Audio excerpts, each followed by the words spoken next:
And straight into Monday's Guardian. And Adam, you think the one place that wouldn't be racist, apart from the Labour Party, would be the EHRC. So former race lead sues EHRC for race discrimination, and they can't accuse them of virtue signalling because they're not white. Fair point? Well, maybe not. That was Adam Bloom verify there. Distraction. A former staff of the Equity and Human Rights Commission is suing the watchdog, alleging race discrimination and unfair dismissal at an employment tribunal this week. Now, I'm going to try and pronounce the name. Preeti Katrika. Any goes at that one? Kathrika. Yeah. Paprika. Yeah. A senior. Let me do it again. Preeti Katrika. All right, we've all been cancelled now. It's all over for us. Well, actually, I actually Googled it. Oh, yeah. And that's what Steve Jobs said. And you can't say he's racist because he's dead. Okay. But I actually Googled. If you're listening, I really, really tried to get this right, and I Googled your name. Anyway. It's still racist, mate. She claims she was vilified, silenced, and punished for doing her job by speaking up about race. Which is her job, to speak up about race. This is an interesting story, Paul, because it reads to me that she was basically, her job is to call out racism, and she called it out, or tried to call it out, in various organisations and say that the police are institutionally racist, and higher education and all these different things, and they turned around and said, yeah, nah. And then she was like, well, you're racist. And that feels like the story to me. It is the story. I think that's a great synopsis.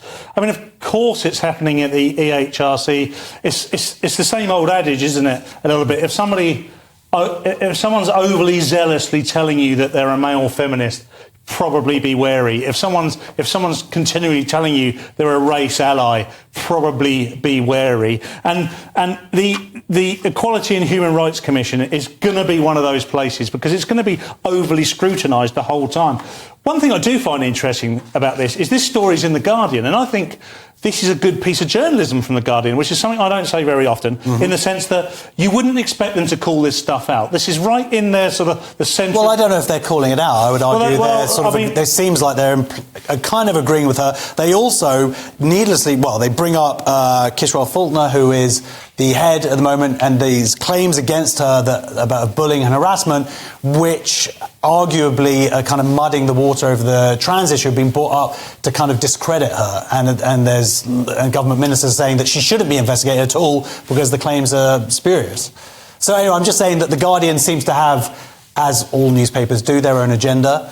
And it definitely feels like it's coming out in this article. What I worry about this, sorry Adam if you were going to come in there, what I do worry about he's terrified that we're going to go back to him. Is the whole, what it does is it highlights the whole thing is probably quite performative.